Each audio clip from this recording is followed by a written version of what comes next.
कर लेते हैं। हाँ भाई, तो लास्ट क्लास के अंदर हम क्या पढ़ रहे थे? हम ट्रेडिंग प्रोसीजर पढ़ रहे थे अपना, है ना?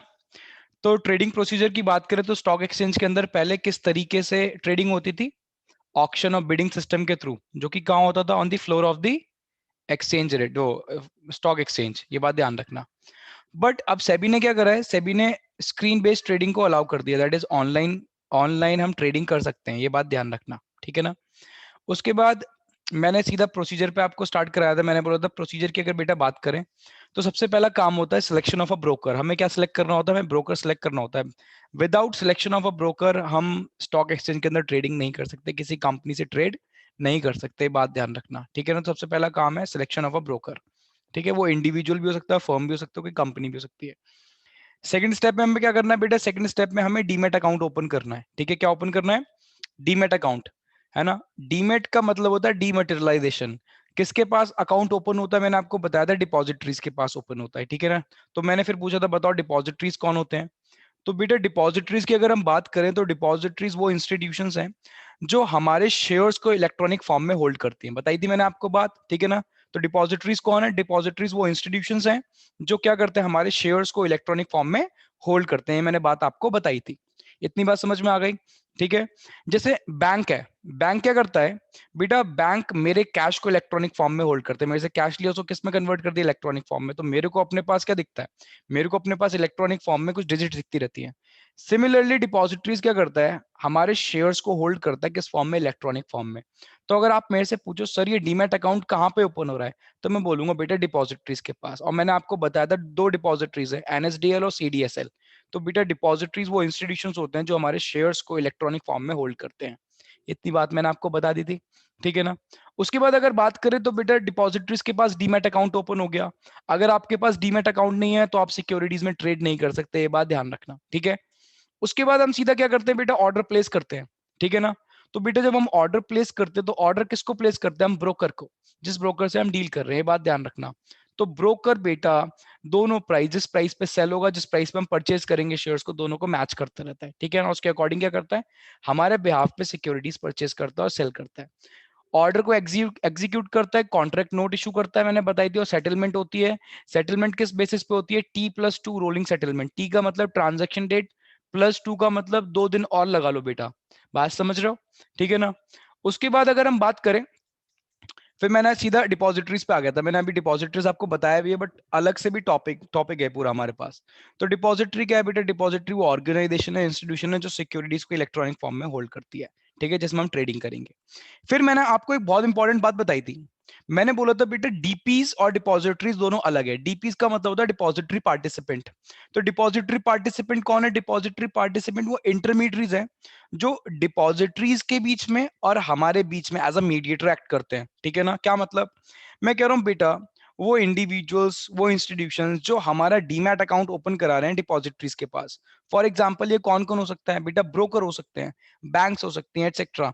जो भी इंटरमीडिएट डिपॉजिटरीज के पास मेरा डीमैट अकाउंट ओपन करा रहा है वो डीपी है। क्या है वो? डीपी। डीपी का मतलब डिपॉजिटरीज पार्टिसिपेंट, ये बात ध्यान रखना, ठीक है? तो डिपॉजिटरीज और डिपॉजिटरी पार्टिसिपेंट में बेटा कभी भी कंफ्यूज नहीं होना है, ठीक है? इतनी बात समझ में आ गई? क्या डिपॉजिटरीज को सर्विसेज भी प्रोवाइड कराती है? हाँ बेटा सर्विसेज प्रोवाइड कराती है। वो सर्विसेज क्या है बेटा? हमारी शेयर होल्डिंग का रिकॉर्ड रखती है इलेक्ट्रॉनिक फॉर्म के अंदर। वेरी वेरी गुड, है ना? अच्छा मुझे एक बात बताओ, अगर मेरे को, अच्छा डिपॉजिटरीज ने डीमटेरियलाइजेशन कर रखा है, ये हमें बात पता है, क्या कर रखा है? डीमटेरियलाइजेशन, है ना? क्या अगर मैं चाहता हूं दोबारा से मैं फिजिकल फॉर्म में होल्ड करूं तो क्या डिपॉजिटरीज हमारी हेल्प करती हैं? हाँ बेटा डीमटेरियलाइजेशन में भी और रीमटेरियलाइजेशन में, दोनों में कौन हेल्प करता है? दोनों में हमारी डिपॉजिटरीज हेल्प करती है, ये बात ध्यान रखना। क्लियर है? इतनी बात समझ में आ गई, ठीक है ना? क्लियर है भाई? हाँ भैया। ठीक है। और क्या करती हैं? Affect the transfer of securities traded in the depository mode on stock exchange, ठीक है ना?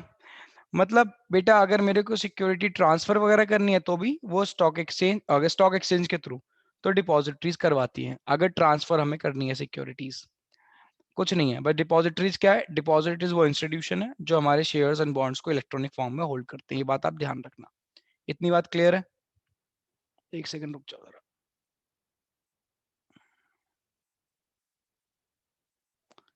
ठीक है। अब डीमेट अकाउंट क्या है अलग से आपसे पूछा जा सकता है, तो मैंने डीमेट अकाउंट बता दिया है आपको क्या है, बट फिर भी आप अलग से उसको पढ़ लो, है ना। बेटा हम पहले क्या करते थे, शेयर्स एंड बॉन्ड्स को फिजिकल फॉर्म में होल्ड करते थे, ठीक है, मटेरियल फॉर्म में, बट उसके अंदर बहुत सारे रिस्क थे, है ना, फेक शेयर्स मिल जाने का, ठीक है, लॉस का पेपर इधर उधर हो जाना, है ना, और बहुत सारे और भी प्रॉब्लम्स थी। तो बेटा इस प्रोसेस को स्ट्रीमलाइन बनाने के लिए ये सिस्टम लाया गया है जहां पे हम क्या कर सकते हैं, ट्रेडिंग कर सकते हैं ऑनलाइन, ठीक है। तो in order to keep the entire process experience easy and streamline, तो यहाँ पे हमने क्या इंट्रोड्यूस कर दिया, डीमेटेरियलाइजेशन, जहां पे एक ऑनलाइन अकाउंट आपका खोला जाता है, ठीक है, जिसको हम डीमेट अकाउंट बोलते हैं, उसके थ्रू ट्रेडिंग करी जाती है। तो डीमेट अकाउंट क्या है बेटा, डीमेट अकाउंट वो अकाउंट है जिसके थ्रू हम ऑनलाइन ट्रेडिंग करते हैं। समझ में आ गई बात, ठीक है, क्लियर है भाई? हाँ भैया। सब पढ़ा चुका हूँ, एक सेकंड रुक जाना, एक सेकंड रुको, कुछ कर रहा हूँ।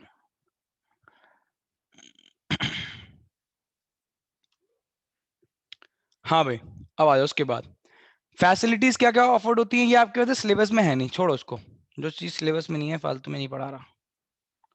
हल्की सी बता दूं, डीमेट के थ्रू आप ट्रांसफर कर सकते हो शेयर्स को इधर उधर, कोई प्रॉब्लम नहीं है, बेच सकते हैं, खरीद सकते हैं, वो तो कर ही रहे हैं हम। इवन आपको लोन भी मिल सकता है, लोन फैसिलिटी अवेलेबल है। लोन फैसिलिटी का मतलब क्या है, जैसे आप कहीं बैंक में जाते हो लोन लेने, तो वो आपसे क्या रखवाते हैं, कुछ सिक्योरिटी रखवाते हैं।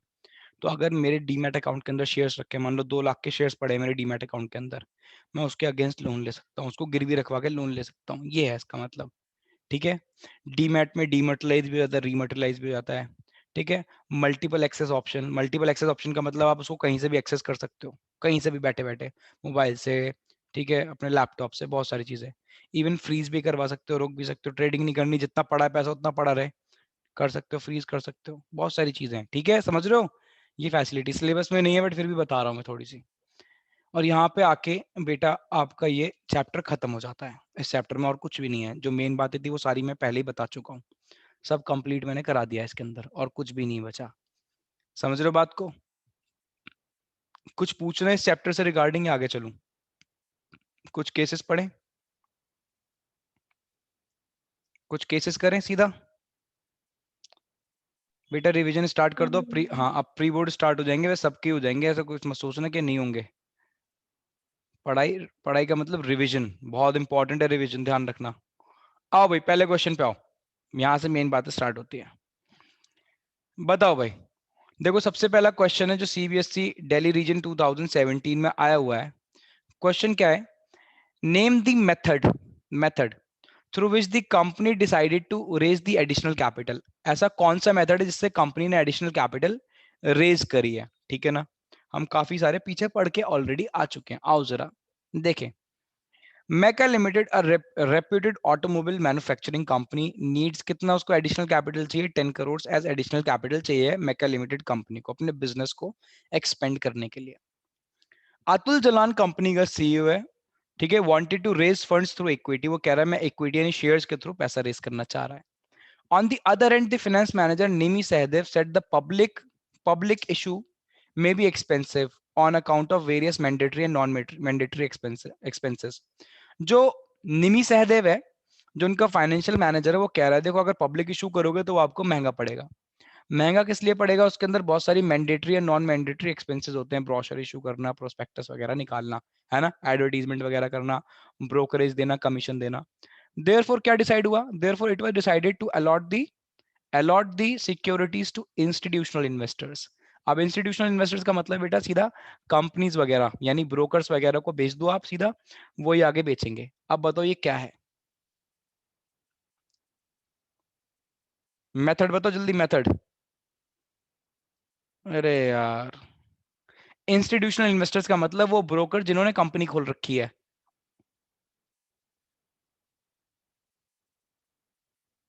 हाँ भाई, याद है, public issue through prospectus, private placement, right issue, offer for sale, भूल गए? ईआईपीओ ये सब भूल गए क्या?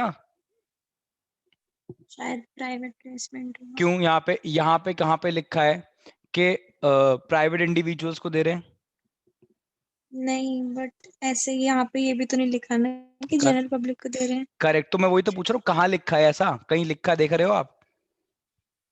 ये इंस्टीट्यूशनल इन्वेस्टर्स लिखा है, इसका मतलब क्या है कि जनरल पब्लिक को तो सीधा नहीं बेच रहे ना, है ना, करेक्ट। अब ये इंस्टीट्यूशनल इन्वेस्टर्स जो हैं यहाँ पे ऑटोमेटिकली हमें अज्यूम करना पड़ेगा क्या, कि बेटे जो इंस्टीट्यूशनल इन्वेस्टर्स हैं इनको जब कंपनी बेचेगी, मान लो ब्रोकर कंपनीज हैं, तो ये आगे अपने प्राइवेट सिलेक्टेड क्लाइंट्स को ही सेल करेंगी। समझ रहे हो मेरी बात, जनरल पब्लिक को नहीं, जनरल पब्लिक को बेचेंगे तो अलग से लिखते हैं, वो क्लियरली मेंशन करेंगे। अदरवाइज ये जो है प्राइवेट सिलेक्टेड क्लाइंट्स को बेचेंगे, और private selected clients that is private placement. बेटा केस स्टडी करना इसलिए इंपॉर्टेंट है, आप मेरी बात समझो। अगर केस स्टडी नहीं करी तो आप केस स्टडी को, आपको पता है, आपको सब चीज समझ में आ रही है, आप आंसर फिर भी नहीं कर पा रहे, क्यों? क्योंकि आपने प्रैक्टिस नहीं करी। जब तक आप केस स्टडीज की प्रैक्टिस नहीं करोगे पेपर में आंसर नहीं हो पाएगा, ये बात ध्यान रखना। आंसर है प्राइवेट प्लेसमेंट। आओ भाई नेक्स्ट पढ़ो। Name the function being performed by the market in the above case. बताओ भाई, रीड करो, अरे बस स्टार्ट हो जाओ। जो फाइनेंशियल मार्केट पढ़ रहे हैं, ठीक है, अब ऊपर देख लेना कौन सा प्राइमरी सेकेंडरी कैपिटल क्या मार्केट लग रहा है, वो आप देख लेना, ठीक है। उसका फंक्शन बताना है, क्या बताना है? फंक्शन, ठीक है। Also explain briefly 3 other function, और 3 अदर फंक्शन बताने हैं उसी मार्केट के। चलो भाई स्टार्ट हो जाओ, अरे रीड करो। These days, the development of a country is also judged by a system of transferring finance, finance from the sector where it is in surplus to the sector where it is needed to give the strength to the economy. बस। अब SEBI इस line से समझ में आ रहा है कि कौन से मार्केट के बारे में बात कर रहे हैं ये। फाइनेंशियल मार्केट की डेफिनेशन क्या है, जल्दी बताओ। फाइनेंशियल मार्केट की डेफिनेशन क्या है? Transfers funds from surplus units to deficit units. deficit unit. यही बताया मैंने, है ना। अब क्या इन्होंने यही बात लिखी हुई है पहली लाइन के अंदर? किसी भी हाँ भैया। कंट्री, हाँ ठीक है ना, किसी कंट्री का डेवलपमेंट कहाँ से चेक होता है कि वो कहाँ से सेक्टर से जो सरप्लस में है, कहाँ पे दे रही है, जो जहाँ पे स्ट्रेंथ चाहिए या जहाँ पे डेफिसिट फंड्स है। पूरी बात क्या बोल रहे हैं? फाइनेंशियल मार्केट की तो बात कर रहे हैं। आगे चलो। आगे। SEBI is undertaking measures to develop the capital. हाँ पढ़ो Measures पढ़ो। to develop the capital market in hmm addition to give strength to the economy. SEBI hmm is undertaking measures to develop the capital market. Hmm In addition to this, there is hmm another market in hmm, which unsecured and short-term debt हाँ instruments are actively traded every day. Very good. These markets together. Has savers and investors in directing the available funds into the most productive investment opportunity. अब एक बात बताओ, यहाँ पे दोनों market की बात कर दी, वो कैपिटल मार्केट की बात कर रहे हैं, ठीक है, और प्राइमरी मार्केट की बात कर रहे हैं। प्राइमरी मार्केट मेरे को कहाँ से पता चला? देखो शॉर्ट टर्म लिखा है, शॉर्ट टर्म। शॉर्ट टर्म मतलब प्राइमरी कह रहा हूँ, मनी मार्केट, ठीक है ना। और यहाँ पे उन्होंने क्या बोल दिया? यहाँ पे उन्होंने ऑलरेडी कैपिटल मार्केट बोल ही रखा है, ठीक है ना। तो दोनों मार्केट को मिला के बनता ही कौन सा मार्केट है? Financial market. फाइनेंशियल मार्केट के दो पार्ट होते हैं ना, फाइनेंशियल मार्केट के दो पार्ट होते हैं, that is money market and capital market. Capital market further दो पार्ट में डिवाइड होता है, प्राइमरी और सेकेंडरी, ठीक है। तो ये स्पेशली सिर्फ टॉप टॉप वाले बात कर रहे हैं, किस पे? फाइनेंशियल मार्केट पे। और पता है इन्होंने सिर्फ कौन सा फंक्शन दे रखा है? That it acts as a link between savers and borrowers. ठीक है, कौन सा फंक्शन दे रखा है? वो पूछ रहे name the function being perform by the market, तो it act as a link between savers and borrowers, ठीक है, या इन्वेस्टमेंट एंड इन्वेस्टमेंट अपॉर्चुनिटीज, कुछ भी बोल दो। अब इसके अलावा हमें 3 अदर फंक्शन और बताने हैं, ये तो हमने बता दिया, जो ऊपर दे रखा है क्लियरली दिख रहा है, ठीक है। बट मेन बात क्या है? मेन बात है हमें 3 अदर फंक्शंस बताने हैं, क्योंकि ये तो सिर्फ 1 नंबर का होता, ये जो दूसरा वाला है ये 3 नंबर के हैं, ये बात ध्यान रखना। तो 4 नंबर का क्वेश्चन बन जाता है ये। अब बताओ 3 अदर फंक्शंस जल्दी। मैंने तो 4 करा रखे हैं उसके टोटल।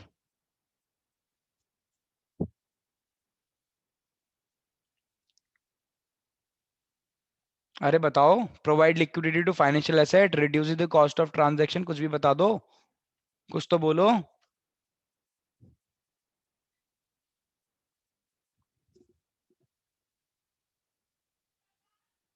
अरे कुछ तो बोल दो। हाँ बोलो। Provide liquidity to financial assets, correct, facilitate price discovery, very good. और reduce the, reduce cost of transaction. Very good. तो बोलने में क्या जा रहा है? आगे चलो जल्दी से, नेक्स्ट क्वेश्चन रीड करो। सेम सही लग रहा है मुझे तो ये। बट फिर भी चेक करते हैं। आओ भाई, name the function being performed by the market in the above case. Name the market segment other than the capital market, capital market के अलावा, ठीक है ना। इन विच अनसिक्योर्ड, सितंबर नहीं है, शॉर्ट टर्म है।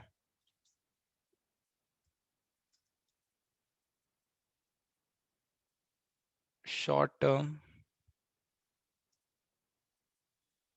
Short term debt instruments, short term debt instruments are traded.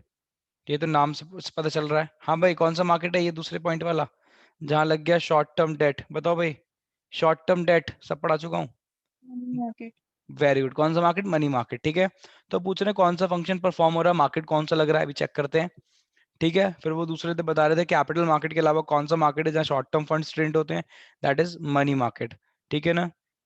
और कैपिटल मार्केट और मनी मार्केट में 3 पॉइंट डिफरेंस के देने हैं, ये आपका होमवर्क रहेगा, ध्यान रखना। ये वाला आपका सेकंड वाला जो क्वेश्चन है होमवर्क रहेगा, ठीक है, कि आपको 3 3 पॉइंट लिख के लाने, मनी मार्केट और कैपिटल मार्केट में क्या करना है, डिफरेंशिएट करना है, ठीक है। और एक बार रीड करो, दीज डेज, कुछ देखें कुछ अलग दे रखा है क्या? सेम ही क्वेश्चन है ना, सेम ही क्वेश्चन है, बस सेकंड क्वेश्चन चेंज है दोनों में। चलो आगे चलो।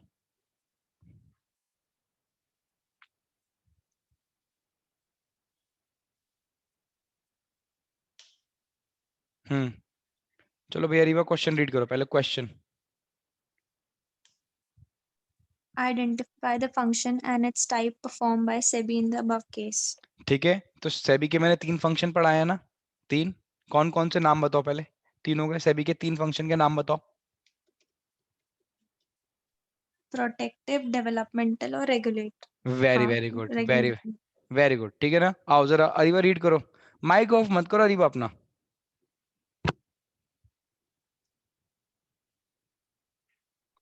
ABC Limited issued prospectus for the subscription of its share of rupees 500 crores in 2008.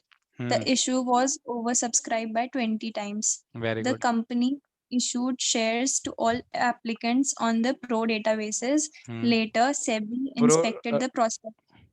Pro rata basis, data नहीं है, ठीक है। हाँ उसके बाद letter. Later, SEBI inspected the prospectus and found something misleading statement about the management of the company, and very good, SEBI imposes penalty of rupees 5 crore and banned its 3 executive directors for dealing in securities market for 3 years. Very good. तो company ने जब देखा कि इन्होंने कुछ घपला करा है, तो कंपनी ने, मेन बात, कंपनी ने क्या करा, कंपनी ने पेनल्टी इंपोज कर दी। देखो कंपनी कह रहा हूँ, सेबी ने पेनल्टी इंपोज कर दी 5 करोड़ की, और के कुछ डायरेक्टर्स को बैन भी कर दिया, है ना, कि वो डील नहीं कर सकते सिक्योरिटी मार्केट के अंदर 3 साल तक। अब बताओ, हाँ भाई, सेबी पेनल्टीज लगा रहा है, 3 में से कौन सा फंक्शन है? आराम से सोचो। Insider trading. अरे इनसाइडर ट्रेडिंग क्यों है? इनसाइडर ट्रेडिंग तो तब होता है, और इनसाइडर ट्रेडिंग वगैरह नहीं पूछ रहा मैं, कैटेगरी पूछ रहा हूँ तीनों में से, कि सेबी ने, पहली बात इनसाइडर ट्रेडिंग तब होता है जब कोई इन्फॉर्मेशन लीक हो मॉनेटरी बेनिफिट के लिए, कुछ दिख रहा है ऐसा, तब इनसाइडर ट्रेडिंग होती है। सेबी पेनल्टी लगा रहा है, बताओ ये आपको क्या लगता है सेबी का कौन सा फंक्शन है? अच्छा ऐसा सोचो ना, क्या सेबी, सेबी स्टॉक एक्सचेंज को ग्रो करवा रहा है यहाँ पे? बताओ हाँ या ना। डेवलप करा रहा है क्या स्टॉक एक्सचेंज को, यहाँ ग्रो करा रहा है क्या? नहीं। तो डेवलपमेंटल तो नहीं, नहीं है, डेवलपमेंटल तो नहीं है। क्या यहाँ इंटरमीडियरीज को रेगुलेट करा जा रहा है यहाँ पे कहीं? नहीं, नहीं, ऐसा भी नहीं दिख रहा। क्या यहाँ पे इन्वेस्टर्स को प्रोटेक्ट करा जा रहा है? इन्वेस्टर्स को प्रोटेक्ट करा जा रहा है हाँ, मैल प्रैक्टिसेस के अगेंस्ट, हाँ या ना? हाँ सर। वेरी गुड, तो यहाँ पे कौन सा लगेगा? Protective function. ऐसे समझा करो बातों को, ठीक है, इस तरीके से आपको समझना है, ठीक है। तो जहां भी आपको दिखे सेबी, आप रटवा दूं चलो बात एक, जहां भी आपको दिखे सेबी पेनल्टी लगा रहा है, और क्यों लगा रहा है? ताकि इन्वेस्टर्स के राइट को प्रोटेक्ट किया जा सके, है ना। तो आप समझ जाओ प्रोटेक्टिव फंक्शन है, बात ही खत्म।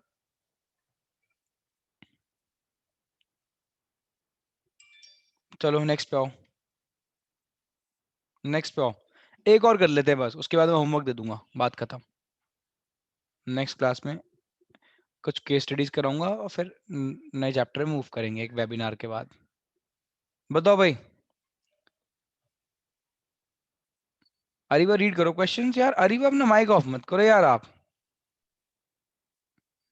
Identify the step of trading procedure in a stock exchange which has not been followed by Unicorn Securities Private Limited. बस बस यही क्वेश्चन करेंगे हम, ठीक है ना। हमें स्टेप बताना है कि जो इसने फॉलो नहीं करा, है ना। हमें तो पूरा ट्रेडिंग प्रोसीजर पता है ना। और हम आइडेंटिफाई करेंगे कि कौन सा स्टेप फॉलो नहीं हो रहा, ठीक है। चलो भाई अरीवा रीड करो। Unicorn. Unicorn Securities Private Limited was established to deal in securities. It was registered as a stockbroker with National Stock Exchange and Bombay Stock Exchange to trade in securities listed at its this exchange. भैया पढ़ा नहीं जा रहा आज। क्यों, क्या हो गया? मैं तो डेली पढ़ता हूँ यार, देख रहे हो मेरी क्या हालत होती होगी। चलो दोबारा रीड करो। चलो मैं रीड कर रहा हूँ, कोई बात नहीं, मैं रीड कर रहा हूँ। Unicorn securities private limited was established to deal in the securities. ठीक है, कंपनी बनाई गई, वो किस में डील करती थी? सिक्योरिटीज में। It was registered as a stock broker. ठीक है, इसको as a stock broker register कर दिया एनएसई में और बीएसई में, बॉम्बे स्टॉक एक्सचेंज के अंदर, to trade in the securities listed at this exchange. It was a depository participant. ये डिपॉजिटरी पार्टिसिपेंट भी है ना। मैंने बताया डिपॉजिटरी पार्टिसिपेंट क्या होते हैं, जो डिपॉजिटरीज और इन्वेस्टर्स के बीच में होते हैं, है ना। तो ऑब्वियसली वो ब्रोकर्स ही होते हैं, है ना। ये डीपीबी है, देखो मैंने बता रखा है, सीडीएसएल और एनएसडीएल के साथ दो डिपॉजिटरीज हैं हमारे पास, है ना। इन दी फर्स्ट 3 years, जब स्टार्टिंग के 3 साल थे, it developed it it's business successfully. अपना बिजनेस बहुत बढ़िया तरीके से रन करना कंपनी ने, स्टॉक ब्रोकरिंग कंपनी है। After the composition of board of directors changed, some customers complained some customers complained to the customer care center of the company that share purchased by them and for which the payment has been duly made were not transferred to their demat account.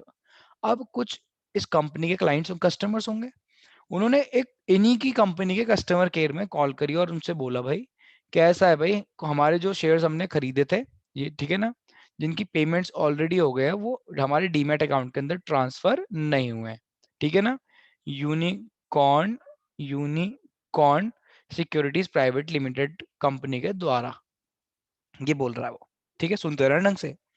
The executive of the customer care centre promised, अब भाई ये customer care वाले तो ऐसे ही होते हैं, है ना। उन्होंने प्रॉमिस करा, the aggrieved party, aggrieved customer, जो अग्रीव कस्टमर मतलब जिसने कॉल करी है, जो परेशान है, that their share will be transfer to their respective demat account very soon. वो कह रहे हैं सर आपके आ जाएंगे डीमैट अकाउंट के अंदर शेयर्स बहुत जल्दी। But the company delayed the matter, company ने मैटर क्या कर दिया? डिले कर दिया, ठीक है। And then transfer the share of the customer to their demat accounts. This eroded investors confidence and multiplied their grievance, ठीक है ना। अब बताओ भाई, इसकी वजह से कंपनी इन्वेस्टर से कॉन्फिडेंस कम हो रहा है और परेशानी बहुत ज्यादा बढ़ गई। अब पूछ रहे हैं, जो मैंने पूरी बात बताई है इसमें से आइडेंटिफाई करो ट्रेडिंग प्रोसीजर का वो स्टेप जो फॉलो नहीं हुआ। अब स्टार्टिंग से चलो आराम से देखते चलो, क्या प्रॉब्लम है, हमें सारे स्टेप पता है। चलो भाई सीक्वेंस से बताना स्टार्ट करो, पहला कौन सा है? सारे स्टेप बताओ पहले, बताओ पहला कौन सा है? Selection of a broker. तो ब्रोकर तो इन्होंने सिलेक्ट कर ही लिया होगा, ठीक है, ये कंपनी ब्रोकर है, ठीक। दूसरा, Opening demat account. Demat account तो उसका ओपन पड़ा है, देख लो ओपन तो है उसका डीमैट अकाउंट, सामने दिख रहा है हमें, है ना। चलो नेक्स्ट चलो। Placing the order. Order place कर चुका है भाई बंदा, कस्टमर ऑर्डर प्लेस कर चुका है शेयर्स पर परचेज करने का, हाँ। उसके बाद Executing the order. अब मुझे आप ये बताओ, क्या ऑर्डर एग्जीक्यूट हो गया? ढंग से देखना, ढंग से आराम से, मैं कुछ नहीं बता रहा, सब चीज आपको एनालाइज करनी है, मैं तो आपकी हेल्प कर रहा हूँ, बस गाइड कर रहा हूँ आपको। एग्जीक्यूशन का मतलब क्या है, क्या बताया था एग्जीक्यूशन का मतलब?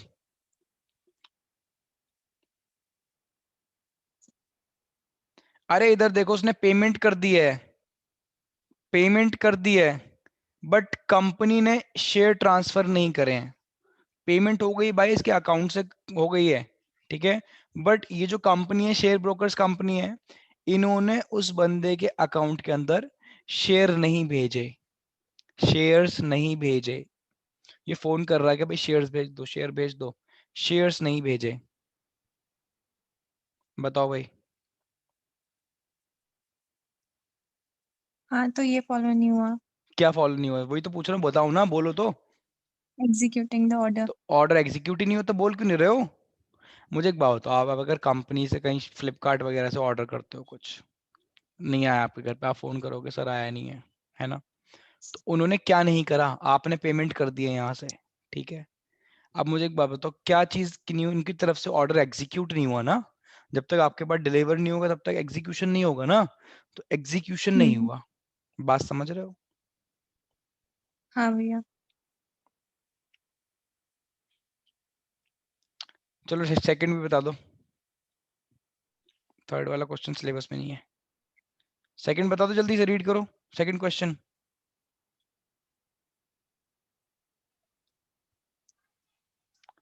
है अरीबा, सेकंड क्वेश्चन रीड कर दो। नेम द अच्छा हाँ name the apex statutory body of capital market to whom customers can complain to redress their grievances. हाँ, कौन है, किसको कंप्लेन कर सकते हैं ये? पता है आपको कौन सी अथॉरिटी है? एक ही पढ़ाई है सेबी। एक, हाँ बस ठीक है। तो सेबी को कंप्लेन कर सकते हैं, डाल सकते हैं सेबी में कंप्लेन। ठीक है बेटा, कंप्लीट कर लेना आगे। ठीक है, जितनी केस स्टडीज हूँ अच्छी बात है, मैं तो कराऊंगा ही, मैं तो कराती हूँ यहाँ पे आके।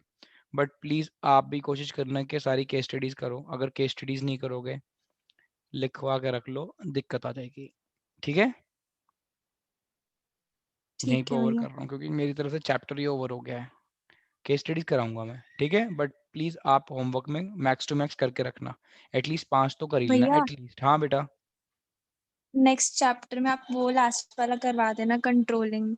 हाँ कंट्रोलिंग करा देंगे, कोई प्रॉब्लम नहीं, कंट्रोलिंग ले लेंगे। अब तो बचा ही क्या है सर वो वेबिनार किस डेट पे?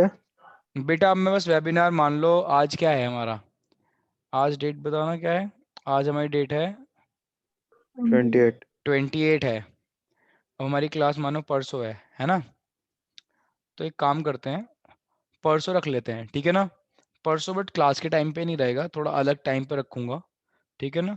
तो हो सकता है दिन में रखूं मैं, 12 1 बजे के अराउंड। टाइम में डिक्लेयर कर दूंगा, आज या कल तक डिक्लेयर कर दूंगा। उनसे पूछ भी लूँ स्पीकर से मैं, वो कब फ्री है, तो उसके अकॉर्डिंग मैं टाइम दे दूंगा। और परसों के अराउंड रख लेते हैं, ठीक है? बहुत इंपॉर्टेंट ओके। वेबिनार है वो, आपको अगर आपको बेनिफिट चाहिए है, प्रैक्टिकल एक्सपोजर चाहिए, तो उसके लिए है वो, ये बात ध्यान रखना। ठीक है, 2 सेशन करवाऊंगा 40-40 मिनट्स के। आपको बहुत अच्छे से नॉलेज हो जाएगी, क्वेश्चंस भी पूछो उनसे, कोई प्रॉब्लम नहीं है। ठीक है, इवन वो कोर्सेज भी बताएंगे आपको। मैंने उनसे बोला है कि लाइक 12th के बाद आप कौन कौन से कोर्सेज कर सकते हो, ठीक है, जहाँ से आपको नेशनल स्टॉक एक्सचेंज का सर्टिफिकेट भी मिलता है कि आपने वो कोर्सेज करे हुए हैं, जिसकी आगे बहुत वैल्यू है। ठीक है, एक एड ऑन स्किल ऐड हो जाती है उसकी वजह से। ठीक है, तो परसों करेंगे, उसकी सारी डिटेल्स मैं पहले शेयर कर दूंगा ग्रुप के अंदर। चलो भाई बाय।